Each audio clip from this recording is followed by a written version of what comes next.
Hello viewers, আজকে একাদশীর পারণ। তো আজকে কি রান্না করলাম সেটাই আপনাদের সাথে শেয়ার করি।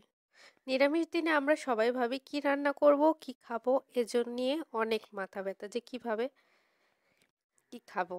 তো এরকম যদি রান্না হয় ফুলকপি আলু দিয়ে রসা, খেতে কিন্তু দারুণ লাগে। আর এখানে ডাল বসিয়ে দিয়েছি, বেগুন ভাজা আগেই ভেজে নিয়েছি। ডালটা আমি ভালো করে সিদ্ধ করে ফোড়ন দিয়ে ভেজে নিয়েছি। আর এখানে ফুলকপি আলুকে কেটে নিয়েছি। আর কড়াইটা পরিষ্কার করে সাদা তেল দিয়ে এখানে ফোড়নের জন্য তেজপাতা, দারচিনি আর শুকনো লঙ্কা দিয়েছি, আর পাঁচফোড়ন আমি দিয়েছি। তো অনেকে অনেক রান্নায় ফোড়ন দেয়, তো আমি এই রান্নাতে নিরামিষ রান্না, এজন্য আমি পাঁচফোড়ন দিলাম। তো আপনারা চাইলে গোটা জিরাও দিতে পারেন। তো পাঁচফোড়ন ফোড়নটা একটা মিষ্টি ফ্লেভার হয়, এজন্য আমার ভালো লাগে। ফুলকপি আলুটা আমি দিয়ে দিয়েছি। তারপরে পরিমাণ মতো নুন আর হলুদ দিয়ে দিয়েছি। ভালোভাবে একটু নাড়াচাড়া করে মিক্সড করে নিলাম। তারপর একটি ঢাকনার সাহায্যে ঢেকে দিব, যাতে করে এটা একটু পরপর করে ঢাকনা উঠাবো, একটু পরপর ঢাকনা উঠিয়ে এটাকে ভালোভাবে ভেজে নিব। এতে করে নুন থেকে অলরেডি জল বের হয়ে এটাকে সিদ্ধও হয়ে যাবে, আর একটু পরপর ঢেকে দিলে সিদ্ধ হয়ে যাবে, আর ভালো করে আমার ভাজাও হয়ে যাবে। তেলেই এটাকে ভেজে নিব এইভাবে ঢেকে ঢেকে বারবার উঠিয়ে। তো ভালো করে আলু আর ফুলকপি একসাথে আমি ভেজে নিলাম, লাল লাল করে ভেজে নিব। আর নিরামিষ রান্নায় অবশ্যই ভালো করে ভেজে নিতে রান্না করতে হয়।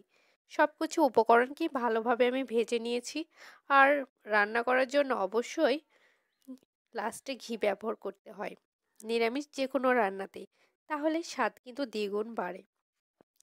মশলা কম মশলায় রান্না হলেও খেতে কিন্তু দারুণ লাগে নিরামিষ রান্না। গরম ভাতের সাথে যদি থাকে এরকম আলু ফুলকপির তরকারি, তো দারুণ লাগবে। যদি নিরামিষের দিনে ডালের সাথে যদি এরকম রসা টাইপের রান্নাটা হয়।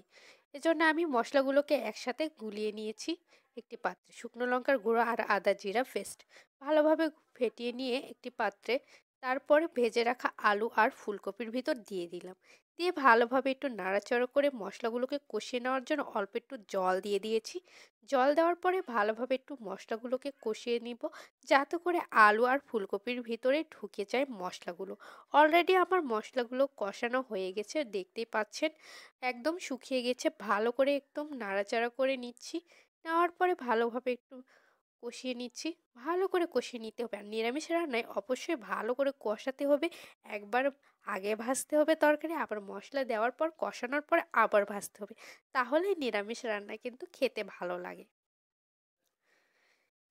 তো আমার মশলা দেওয়ার পরে কষানোর পরে আবারও কিন্তু ভেজে নিয়েছি, আগে অলরেডি ভেজে নিয়েছি। তো আবার পরিমাণ মতো জল অ্যাড করে দিব। দেওয়ার পর এটাকে একটু নাড়াচাড়া করে মিক্সড করে নিব। তারপর এটাকে ফোটানোর জন্য অপেক্ষা করব। যখন ভালোভাবে একটু ফুটে ফুটে উঠবে, তখন ওই অবস্থায় আমি একটু আলুগুলোকে ভেঙে ভেঙে দিব। এতে করে ঝোলের গাঢ়ত্বটা সুন্দর হবে আর খেতেও ভালো লাগবে। একটি হাতার সাহায্যে আমি এটাকে গলিয়ে নিচ্ছি। ভালোভাবে ফুটে উঠেছে, ঝোলটাও গাঢ় হয়ে এসেছে। এ পর্যায়ে আমি দিয়ে দিব ঘি। যে কোনো নিরামিষ রান্নায় ঘি ব্যবহার করতে হয়। তো ঘি দিয়ে দিয়েছি। তারপর এখানে একটু ফুটে উঠেছে, এখানে শুকনো মশলার গুঁড়োটা আমি দিয়ে দিচ্ছি। সানরাইজ গুঁড়ো পাউডার আমি ব্যবহার, শুকনো লঙ্কার গুঁড়োটা আমি সানরাইজ ব্যবহার করি। সেটা দিয়ে একটু ভালোভাবে একটু মাখো মাখো হয়ে গেছে তরকারি, একটি পাত্রে নামিয়ে নিয়েছি। এই তো দেখুন, গরম ভাতের সাথে কিন্তু দুর্দান্ত লাগে। এটাও রুটি বা পরোটার সাথেও কিন্তু দারুণ লাগে। আর ডাল যদি থাকে নিরামিষ দিনে, ডালের সাথে তো এ রান্না একদম জমে যায়। সাথে যদি থাকে বেগুন ভাজা, আহ কি মজা! ধন্যবাদ সবাইকে, পাশে থাক।